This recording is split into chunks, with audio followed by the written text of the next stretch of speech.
This was totally off my radar because this isn't a space I know super well, but apparently there's been a sort of apocalypse in the world of pirated content lately.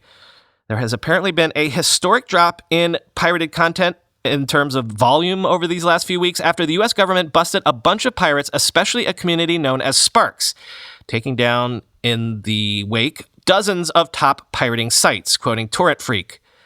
Every day, millions of people download or stream pirated content, including movies, TV shows, games, MP3s, and books. Many of these files originate from a small and tightly organized community, commonly known as the Scene, which is made up of dozens of smaller release groups.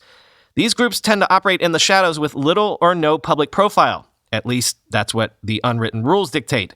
That's for good reason, as the people involved risk high prison sentences when caught.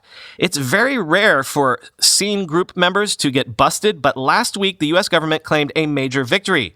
With help from international law enforcement partners, several raids and arrests were carried out, with the SPARKS group at the center of it all.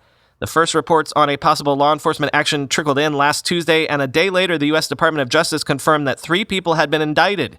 Based on the copyright infringement conspiracy charges, all face long sentences. The main defendants were hit the hardest, but the effect of last week's actions are much broader. As mentioned earlier, dozens of top sites are believed to be taken down in the raids, and many more halted their operations as a precaution. In piracy circles, people regularly bring up the Hydra, a mythical multi-headed creature that can easily regenerate when its head is chopped off. However, last week's busts are also reminiscent of another in Greek mythology, Achilles' heel, end quote. Yes, one is tempted to say you can never really defeat piracy, only temporarily inconvenience it. It's whack-a-mole, the pirates will pop back up somewhere else. But if you look at the piece that I linked to for this segment, in some categories of piracy where there were maybe 750 new releases of pirated content mere weeks ago, in recent weeks there have been maybe dozens.